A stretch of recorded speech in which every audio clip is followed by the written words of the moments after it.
Pues vamos a continuar con nuestra serie en la carta a los Efesios y hoy nos toca el pasaje del capítulo 4, versículos del 7 al 16. Efesios capítulo 4, del 7 al 16.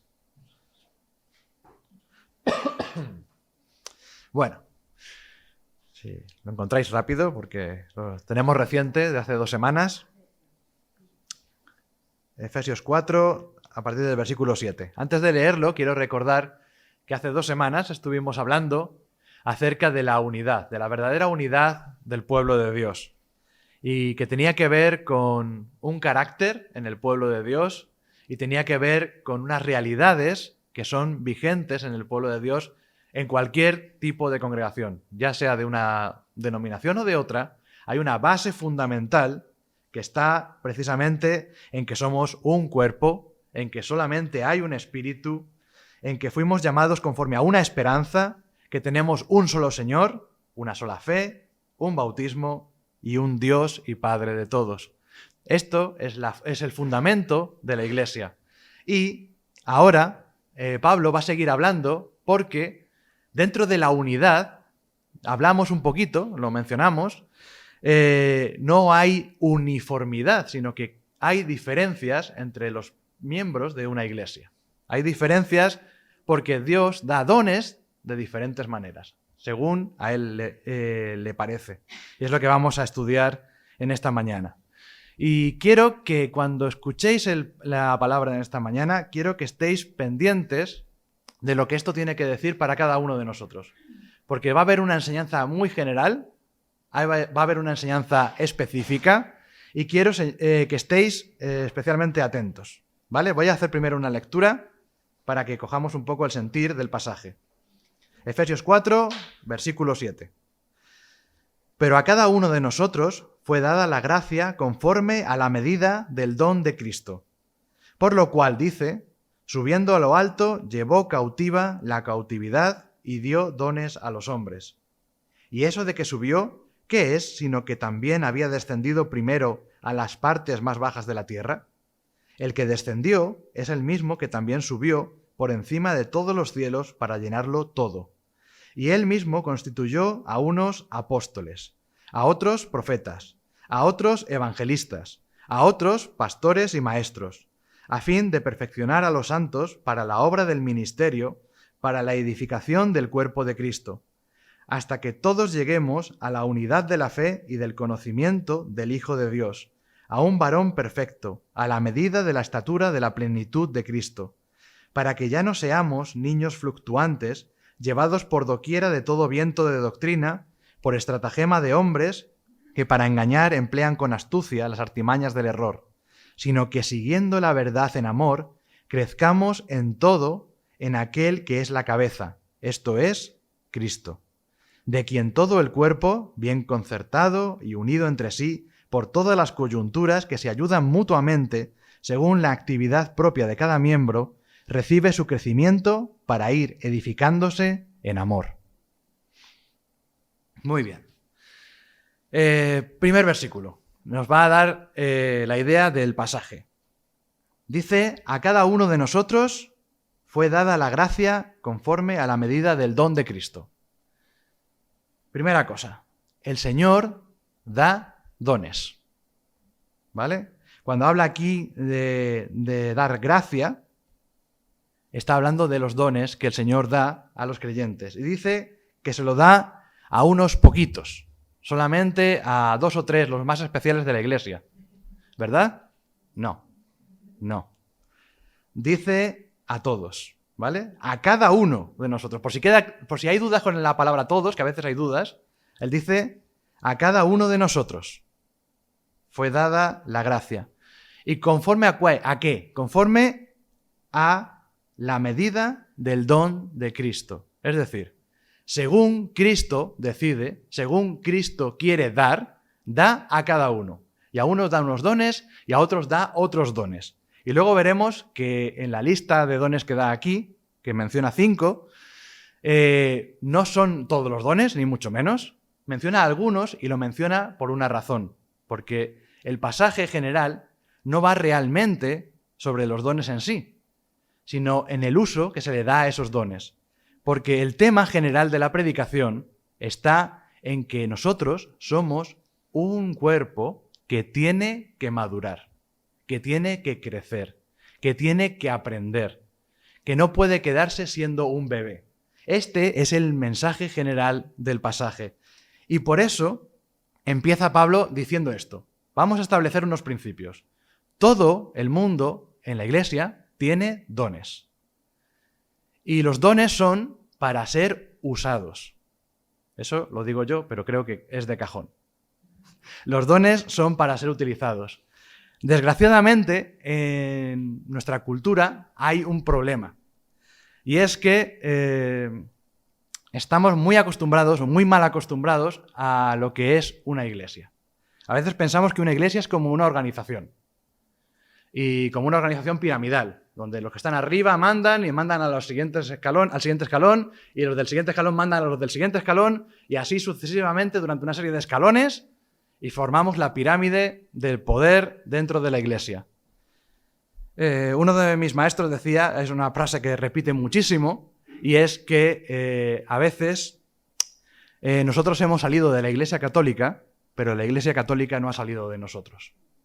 Lo tenemos tan interiorizado a veces, la idea de una jerarquía eclesial, que lo tenemos como algo natural, como que tiene que haber alguien en la iglesia que manda, y tiene que haber alguien en la iglesia que son los siguientes, y tiene que haber otra parte después, y después está el pueblo llano, digamos, de la iglesia, que simplemente se dedica a venir los domingos, sentarse en el asiento, calentarlo, ponerlo calentito, tomarse un café y a casa. Pero eso no es una iglesia. La iglesia no funciona así. La iglesia no consiste en que unos hacen cosas y los otros escuchamos, hacemos otras cosas. Estamos simplemente de oyentes y no tenemos ninguna misión, ninguna parte en la iglesia. No, no es así como funciona. Lo que repite aquí Pablo en este pasaje es que la iglesia es un cuerpo. Y sí, hay una cabeza, pero la cabeza no es ninguno de nosotros. La cabeza es Cristo. El Señor es el que gobierna la iglesia. Y una vez que está establecido el gobierno de la iglesia, los demás somos partes del cuerpo. Por lo tanto, no hay una parte que sea más importante que otro.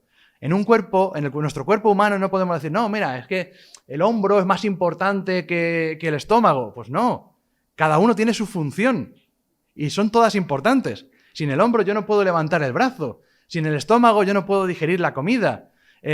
Cualquier parte del cuerpo tiene una misión, tiene un objetivo, algo que tiene que hacer. Y necesitamos que toda la iglesia funcione. Porque es la forma en la que nos vamos a ayudar unos a otros y vamos a poder hacer lo que el Señor demanda de nosotros. No depende solamente de que venga aquí un señor o dos señores y se pongan aquí a predicar y todo el mundo a obedecer. No funciona así. Tenemos que ayudarnos unos a otros. Entonces, tenemos que el Señor da dones a cada uno, que tenemos que ponerlos en práctica. Pero Pablo se entretiene aquí durante unos versículos en explicarnos de dónde vienen esos dones. ¿Quién los da? Los da el Señor. ¿Pero cómo? ¿Qué ha pasado? ¿Qué ocurre? Y hace como una referencia un poco extraña, que nos parece un poco que no viene a cuento.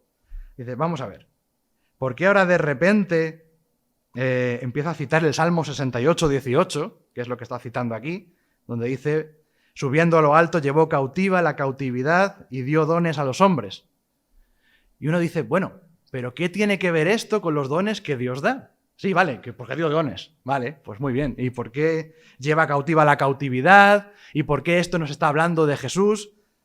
Pues mirad, una cosa que yo no sabía hasta que me puse a estudiar este pasaje es que este texto, este Salmo 68, 18, se utiliza en la celebración de Pentecostés, en las sinagogas de los judíos. Es un salmo que habla del Mesías. Y en la celebración de Pentecostés, ¿sabéis que ocurrió algo en la iglesia?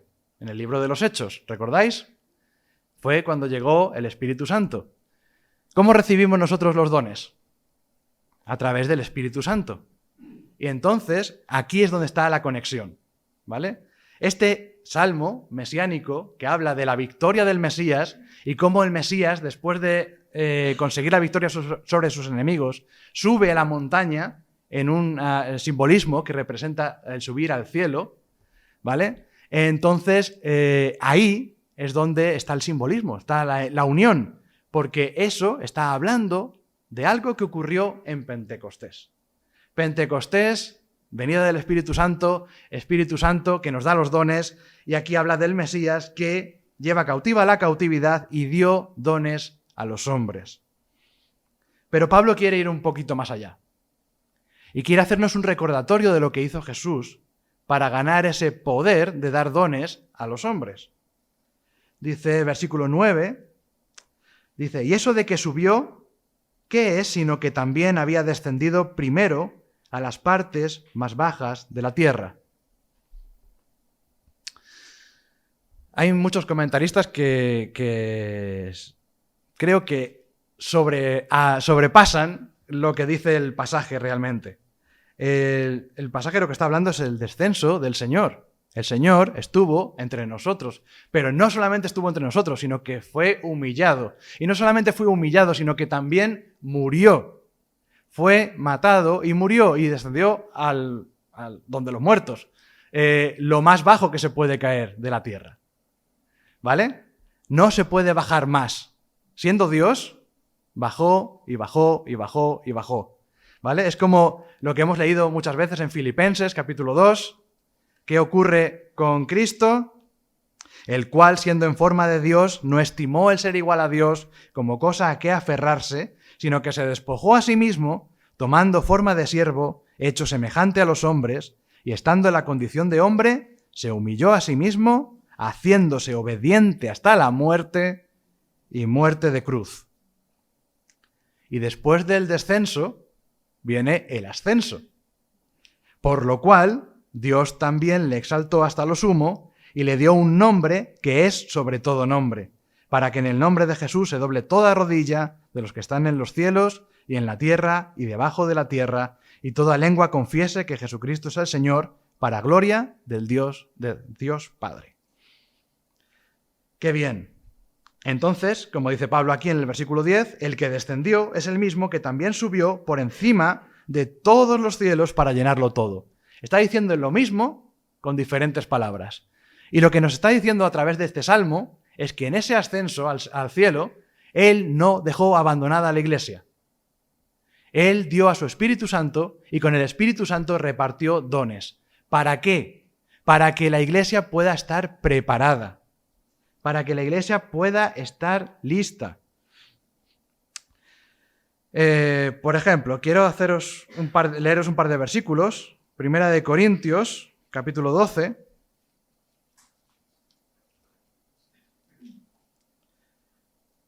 Versículo 4. Primera de Corintios 12, 4.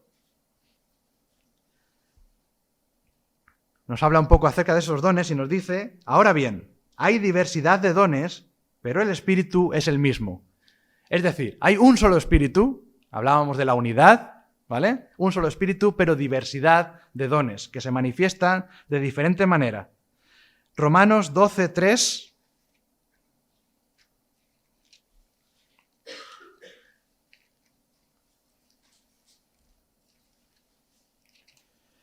Romanos 12, 3. Dice así Pablo, digo pues, por la gracia que me es dada, a cada cual que está entre vosotros, que no tenga más alto concepto de sí que el que debe tener, sino que piense de sí con cordura, conforme a la medida de fe que Dios repartió a cada uno. Porque de la manera que en un cuerpo tenemos muchos miembros, pero no todos los miembros tienen la misma función, así nosotros, siendo muchos, somos un cuerpo en Cristo, y todos miembros los unos de los otros. De manera que teniendo diferentes dones, según la gracia que nos es dada, si el de profecía, úsese conforme a la medida de la fe, o si de servicio, en servir, o el que enseña, en la enseñanza, el que exhorta, en la exhortación, el que reparte, con liberalidad, el que preside, con solicitud, el que hace misericordia con alegría. ¿Os dais cuenta? Un ejemplo de cómo el cuerpo, la iglesia es un cuerpo que funciona y cada uno con una misión. Ahora, pausa. ¿Cuál es tu misión en la iglesia? ¿Te lo has preguntado alguna vez? ¿Qué dones me ha dado el Señor y qué debo hacer con esos dones? Pues debes ponerlos en práctica. El Señor no te ha dado dones para que te los guardes en el bolsillo y digas, bueno, pues me los guardo aquí y cuando el Señor venga, pues ya le diré, pues mira, pues, ¿qué hiciste con los dones? Nada, los guardé. ¿Recordáis la parábola de los talentos? Es un poco esta idea. El Señor nos da dones para utilizarlos, para que den fruto, no para que se guarden. Y todos tenemos un deber de hacerlo. Tenemos que ir y hacer lo que el Señor nos pide. Pero ahora Pablo va a fijarse en 5 dones particulares, porque tiene un objetivo. Y quiero que nos saltemos un momento el versículo 11 y vamos al versículo 12. ¿Cuál es el objetivo que tiene aquí Pablo? ¿Qué es lo que quiere hacer? Dice, a fin de perfeccionar a los santos para la obra del ministerio, para la edificación del cuerpo de Cristo, hasta que todos lleguemos a la unidad de la fe y del conocimiento del Hijo de Dios, a un varón perfecto, a la medida de la estatura de la plenitud de Cristo. Casi nada, ¿vale? El objetivo es madurar. El objetivo es crecer. El objetivo es ser perfeccionados. ¿Y qué es ser perfeccionados? ¿Por qué tenemos que ser perfeccionados? Pues, hombre, yo solo me tengo que mirar a mí mismo para saber que tengo que ser perfeccionado. Porque yo no soy perfecto. Somos personas con muchos defectos. Somos pecadores que hemos sido rescatados para ser transformados. Y la transformación no es inmediata. Hay una parte que sí, pero hay un progreso durante toda nuestra vida como creyentes, donde debemos ser perfeccionados, donde debemos ser santificados, donde debemos ser reparados, porque somos como herramientas rotas, que tienen que ser reparadas por el Señor para poder servirnos unos a otros, para poder llevar a cabo la obra del ministerio, porque tenemos que edificar ese cuerpo de Cristo. Si recordáis, y si no os lo recuerdo yo, en el capítulo 2 hablábamos de que no solamente la iglesia es un cuerpo, sino que también es un edificio, con un fundamento y con una piedra angular. Pero ese edificio hay que irlo levantando, y ese edificio hay que construirlo. Y para construir el edificio hacen falta unas herramientas, y las herramientas somos nosotros. Y las herramientas tienen que ser perfeccionadas para hacer bien la obra. El Señor quiere hacer una buena obra a través de nosotros y quiere que lleguemos a la unidad de la fe. A la unidad de la fe. Otra vez vuelve la idea de unidad. Hay una sola fe. Hay una sola fe, que es la fe en Cristo, la enseñanza apostólica, la enseñanza que tenemos en nuestras Biblias, lo que nos habla acerca de Cristo. ¿Qué hizo Cristo? Cristo, el que descendió, el que murió, el que fue sepultado, el que resucitó y el que ascendió. Todo eso es la esencia del Evangelio y es en lo que tenemos que estar unidos. Pero no solamente eso, sino que también nos habla de conocimiento de Dios. Y cuando hablamos de conocimiento, tenemos que recordar que la palabra conocimiento aquí no está hablando de algo de aquí, está hablando de algo que se vive. Tenemos que vivir el conocimiento de Dios, tenemos que conocerle en nuestra vida, tenemos que practicar la relación con Dios. Es muy importante. Yo practico la relación con Dios, yo conozco a Dios en el sentido más íntimo de la palabra, pues es lo que el Señor quiere hacer con nosotros. quiere que le conozcamos. Quiere que seamos perfeccionados para llegar al conocimiento del Hijo de Dios. Que le conozcamos de verdad. Que luchemos nuestras luchas junto a Él. Que vivamos esas batallas junto a Él. Que seamos sostenidos por Él. Que seamos empujados por Él. Que obremos por Él. El Señor nos quiere tanto que quiere tenernos a su lado. Y quiere usarnos. Y quiere que sí, que mantengamos esa unidad de la fe. Pero quiere que le conozcamos. El Señor quiere que conozcamos profundamente a nuestro Dios. Y quiere que seamos personas perfectas. No a cualquier altura, no a la altura de las personas buenas, a la altura de la plenitud de Cristo. Quiere que lleguemos hasta lo más alto. Y siempre decimos lo mismo.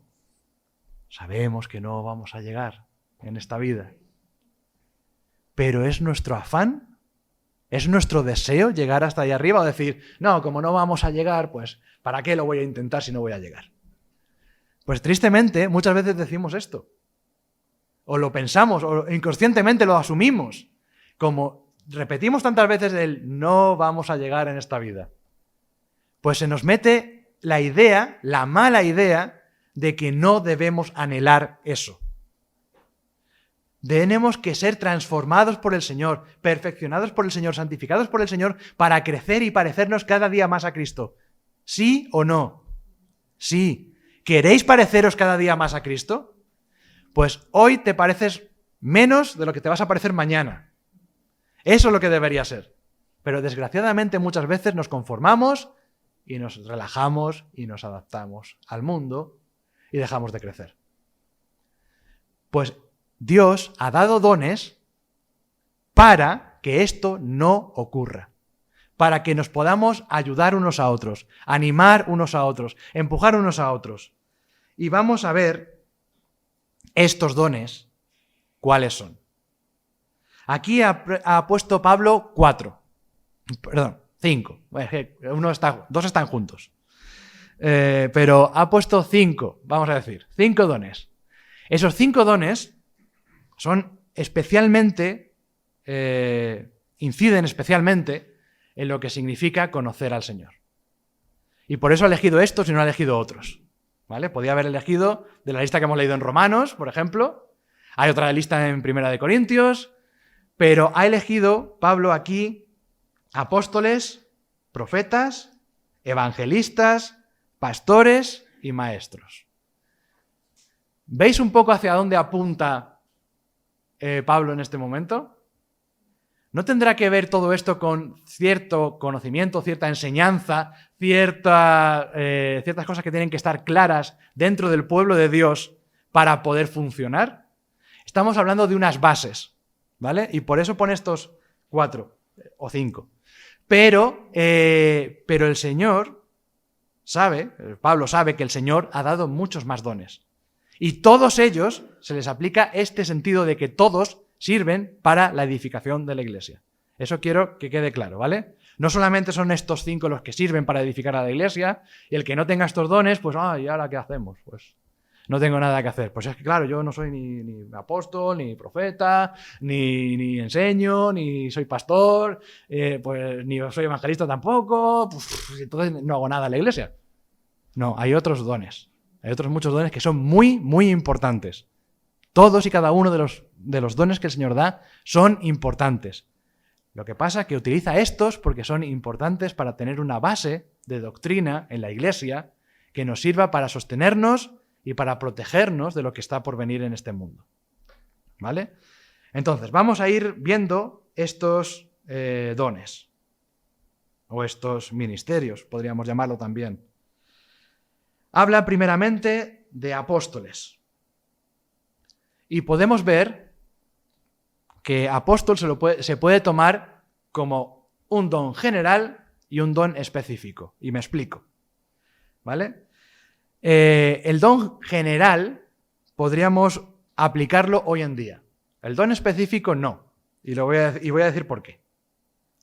Apóstoles. En general, apóstol significa enviado. ¿vale? Un misionero, en ese sentido, es un apóstol, es alguien que es enviado por la Iglesia para ir a otro lugar con una misión, ¿vale? Entonces, ese es el sentido general de apóstol, en el que una persona, cualquiera de nosotros, pues el Señor le puede dar un don de ir enviado a un lugar para cumplir la misión que el Señor le ha encargado. Pero, específicamente, y lo que está hablando aquí, es acerca de aquellos que fueron llamados por Jesús para establecer el fundamento recogido en el Nuevo Testamento. Esto es muy importante. Y luego vamos a ver por qué, ¿vale? Pero quiero que os quedéis con eso. Es muy importante que son aquellos llamados por Jesús para establecer el fundamento recogido en el Nuevo Testamento. Esos son los apóstoles a los que se está refiriendo aquí. ¿Por qué? Porque necesitamos de ese fundamento para saber qué es la verdad. ¿Cómo sabríamos la vida de Jesús si no fuera por lo que está escrito aquí? ¿Lo sabríamos? No. Hay una palabra que no me gusta nada y que dicen mucha gente en muchas iglesias. Y dice, este don no está vigente.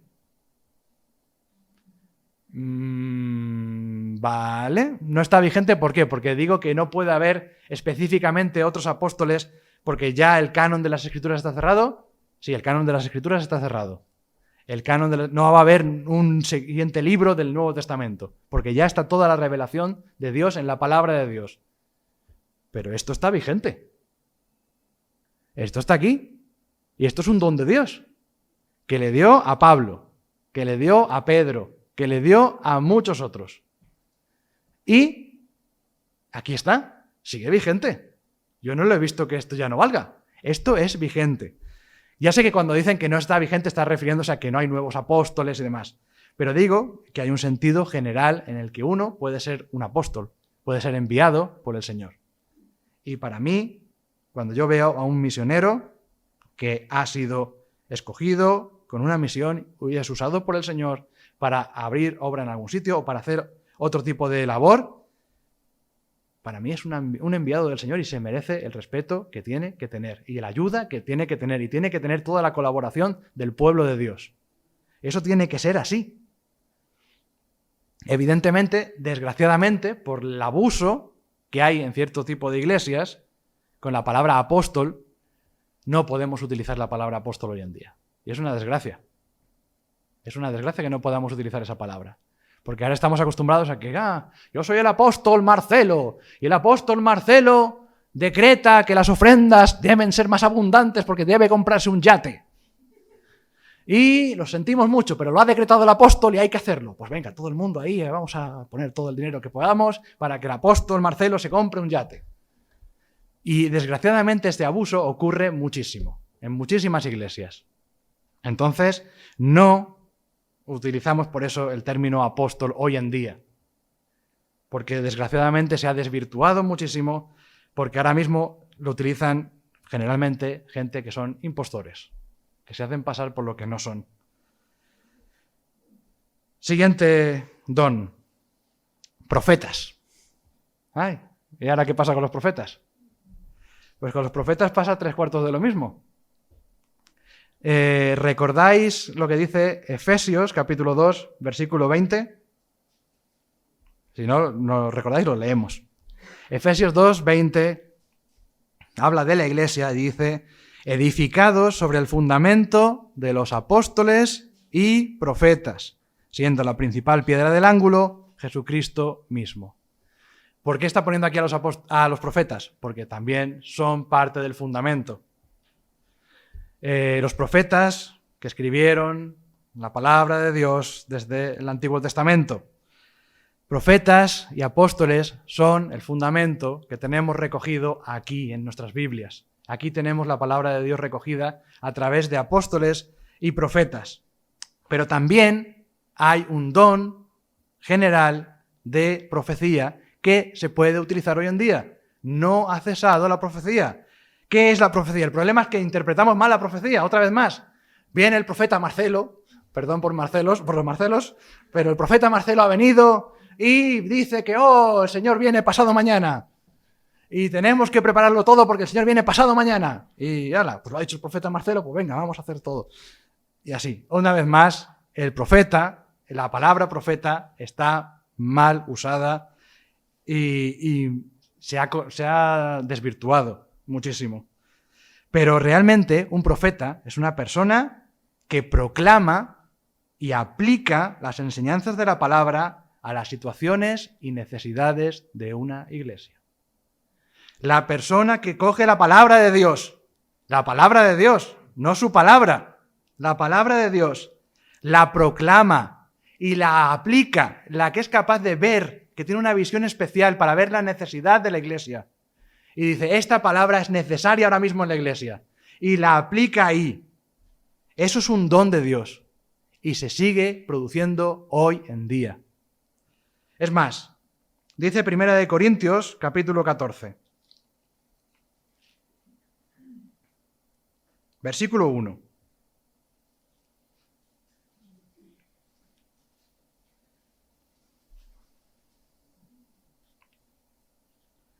Primera de Corintios 14:1 dice, seguid el amor y procurad los dones espirituales, pero sobre todo que profeticéis. Y aquí habla de hablar en lenguas y demás. Sigo leyendo hasta el versículo 5. Porque el que habla en lenguas no habla a los hombres, sino a Dios, pues nadie le entiende, aunque por el Espíritu habla misterios. Pero el que profetiza habla a los hombres para edificación, exhortación y consolación. El que habla en lengua extraña a sí mismo se edifica, pero el que profetiza edifica a la iglesia.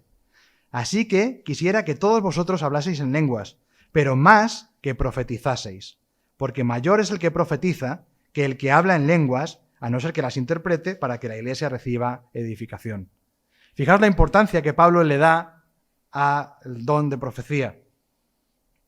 Es importante y existe y se hace. Y como muchas cosas, a veces no las podemos volver a llamar por su nombre. A veces simplemente están mezclados entre los maestros. A mí me da un poco de pena.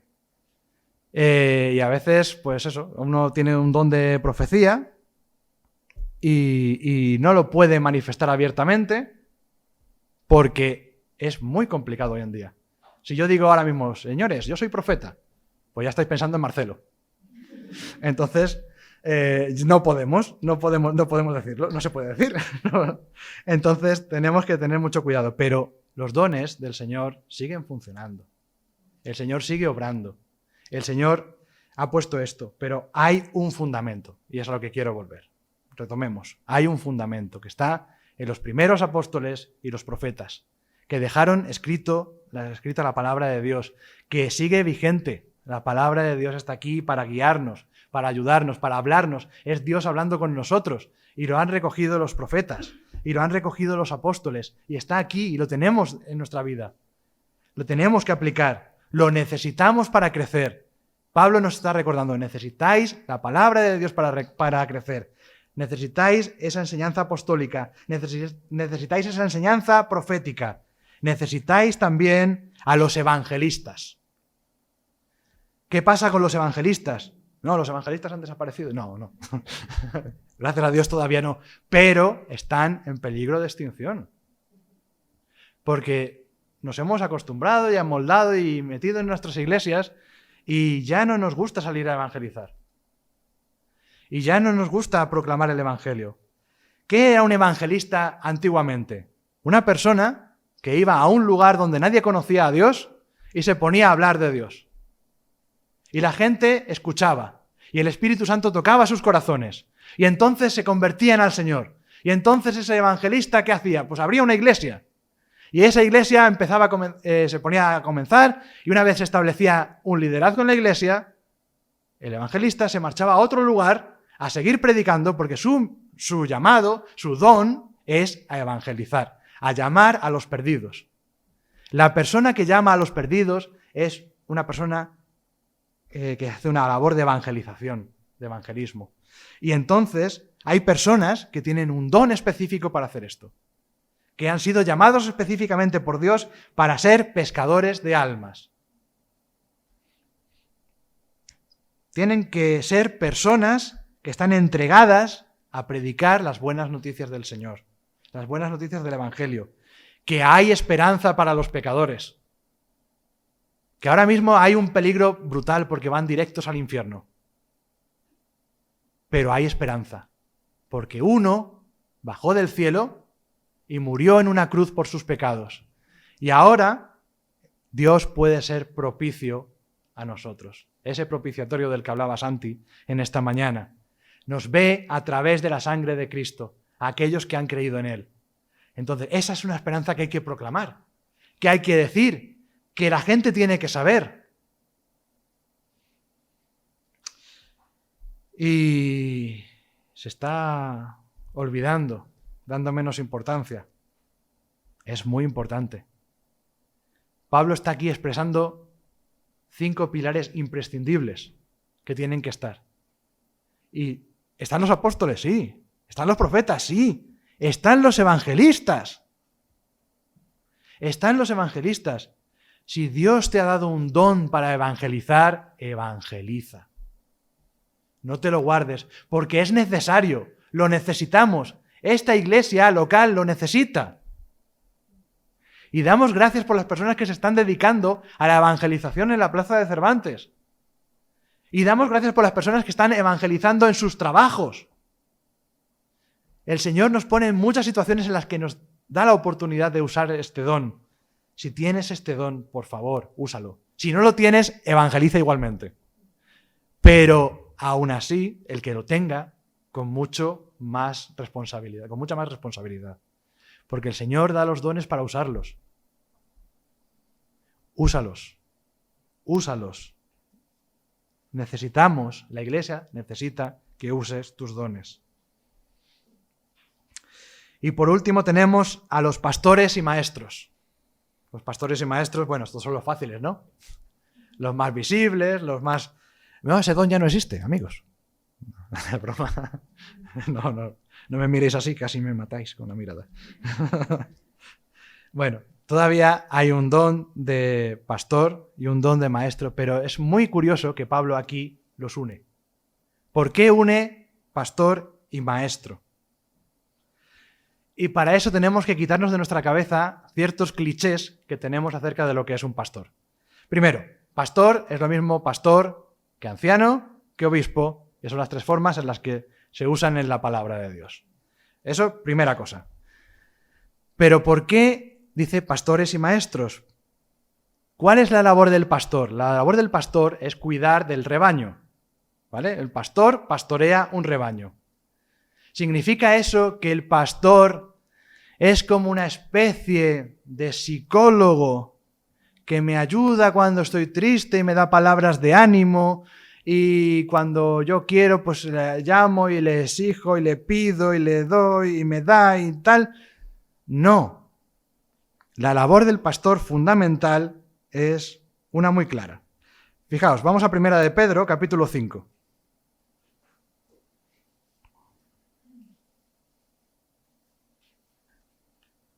Primera de Pedro, capítulo 5. Y vamos a leer los primeros 4 versículos.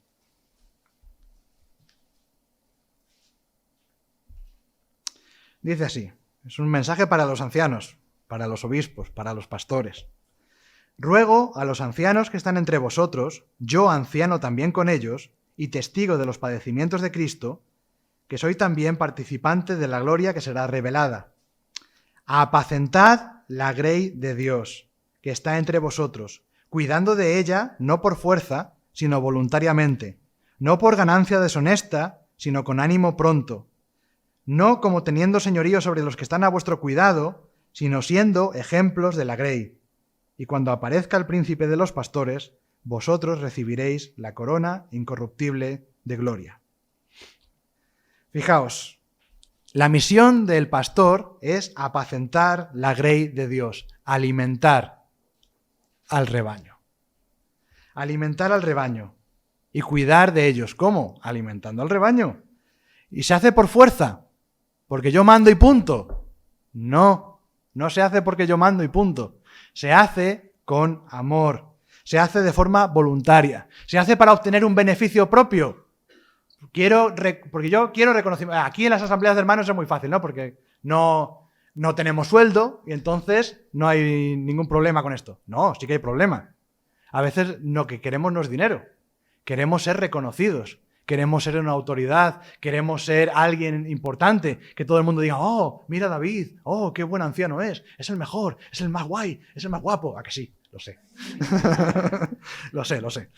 Pero aparte de eso, quitando mi belleza, es evidentemente broma, pero bueno, lo que importa realmente no es eso. Lo que importa es que tiene que ser desinteresadamente. Desinteresadamente. Para el Señor, por amor al Señor, no por amor a uno mismo. Un anciano, un pastor, un obispo no puede ser alguien que busca un beneficio de la congregación. No puede serlo. Es alguien que está para ayudar, para cuidar, para enseñar, para que tengan alimento sano, para vigilar que el alimento que están comiendo las ovejas no está envenenado. Esa es la misión de un pastor. La misión del pastor no es dar palmaditas en la espalda, es decir, ¿qué estás comiendo? Come bien, crece. Yo vigilo que no vengan los malos, los lobos, que no vengan a comerte. Yo cuido de que la iglesia tenga cuidado en ciertas cosas, porque esto es peligroso. Esto no, por aquí no vayáis, id por aquí. Esto es lo que hace un pastor. Esto es lo que hace un pastor también en la iglesia. Tenemos que cuidar con amor. Los pastores deben cuidar con amor. Y tiene que ver mucho con ser maestro, porque tienen que cuidar de la enseñanza de la iglesia. Cuando pone Pablo los requisitos para los pastores o obispos o ancianos, habla de que tienen que ser aptos para enseñar. A lo mejor no tienen un don específico de enseñanza, pero tienen que ser capaces de enseñar. ¿Por qué? Porque son los que van a cuidar del alimento espiritual de su iglesia. Necesitan saber enseñar. El maestro, por su parte, es alguien que sabe de las Escrituras, que estudia, que profundiza, que busca, que enseña, que tiene capacidad de enseñar lo que la palabra de Dios está diciendo. ¿Necesitamos gente así en la iglesia? Sí. ¿Necesitamos gente que nos cuide como los pastores? Sí. ¿Necesitamos todo esto? Por supuesto. Necesitamos un fundamento de apóstoles y profetas. Necesitamos que la palabra de Dios sea extendida por todas partes. Necesitamos evangelismo. Necesitamos a pastores que nos cuiden y maestros que nos enseñen. Lo necesitamos. Y lo necesitamos para poder ser esas personas de las que hemos hablado. Esas personas que crecen y se parecen cada vez más a Cristo. ¿Cómo nos vamos a parecer a Cristo si no conocemos nada de Cristo? Si yo no sé nada de lo que dice la Biblia de Cristo, ¿cómo voy a saber cómo tengo que ser? Tengo que saber. ¿Cuánta hambre tenemos de las Escrituras? Tenemos que tener mucha más hambre de las Escrituras. Tenemos que alimentarnos de ellas día y noche. Tenemos que relacionarnos con Dios día y noche. Tenemos que hablar con Él día y noche. Lo necesitamos y si no nos perdemos. Y el Señor nos da dones para utilizarlo en este sentido. Y si no, ocurrirá lo que dice el versículo 14.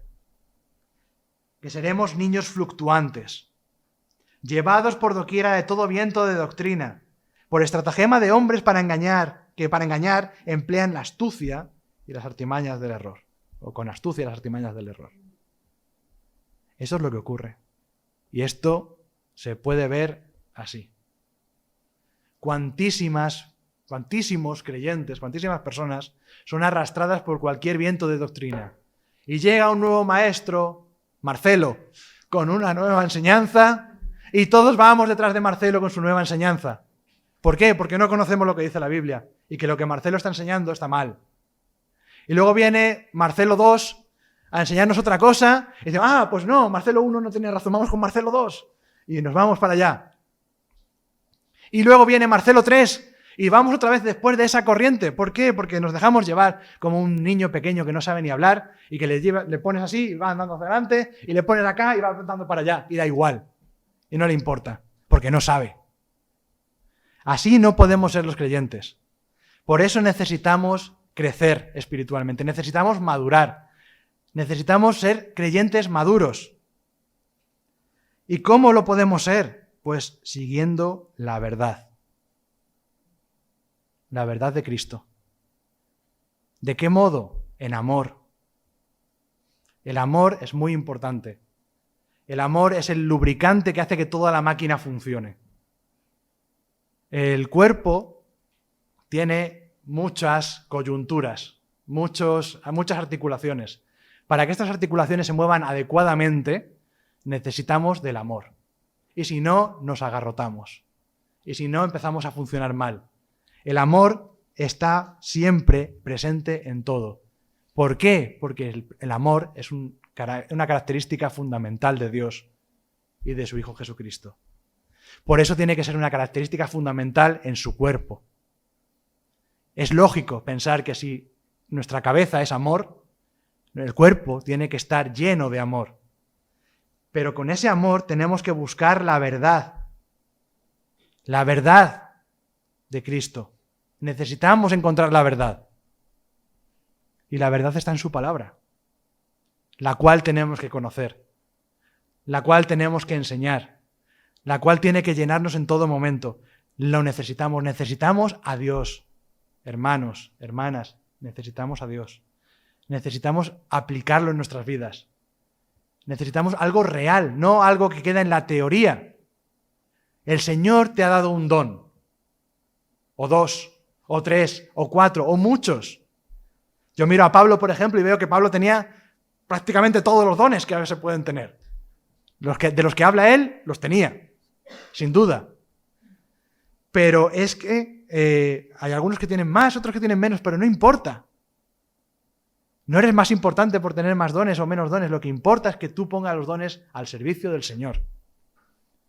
Porque el pueblo de Dios lo necesita. Para que podamos seguir la verdad. Para que podamos seguir a nuestra cabeza, que es Cristo. Y para que todo este cuerpo, del que hemos hablado todo el tiempo, esté bien concertado y unido. Para que todas las coyunturas se ayuden mutuamente, según la actividad propia de cada miembro. Cada miembro tiene su labor. Cada miembro tiene su labor. Hagamos nuestra labor para que ese cuerpo pueda seguir creciendo, para que pueda edificarse. Y una vez más, ¿cómo? En amor. Qué importante es el amor en una iglesia. Y lo comprobamos constantemente en una iglesia local, en una iglesia pequeña. Si no hay amor, esto se deshace. Esto no se une, no se puede. No solamente es el aceite que engrasa las coyunturas, sino que además es el combustible que nos mueve. Es además lo más bonito que tenemos, practicar el amor los unos con los otros. ¿Y sabéis por qué podemos amar a los demás? Porque Cristo nos amó primero. Cristo nos amó primero. ¿Por qué? Porque Él subió a lo alto, habiendo estado abajo, y subió a lo alto, llevando cautiva la cautividad, y dio dones a los hombres. Porque al Señor sea la gloria. Vamos a orar. Bendito Dios, te damos muchísimas gracias por tu palabra. Gracias por todo lo que podemos ver a través de ella. Gracias por tus dones. Gracias por el cuidado que tienes con tu iglesia. Gracias, Señor, por el amor que tienes con nosotros. Señor, y queremos pedirte que de verdad nos uses como herramientas útiles en tu ministerio, Señor, en tu labor, en tu iglesia, para que podamos coordinarnos realmente y podamos trabajar bien para ti, para que podamos obedecer a nuestra cabeza en todo. Y, Señor, necesitamos que tú derrames de tu amor en nosotros, de tu misericordia. Necesitamos conocerte más y mejor. Necesitamos, Señor, que tú estés cuidando de nosotros. Necesitamos, Señor, que tú cubras nuestras faltas y nuestras necesidades. Tenemos que crecer, tenemos que madurar y deseamos llegar a ser un día como Cristo. Señor, queremos que tú pongas este deseo en nuestro corazón y también, Señor, que ahora nos despidas con tu paz, con tu bendición y nos lleves con bien a casa. Lo rogamos en el nombre de tu amado Hijo Jesús. Amén.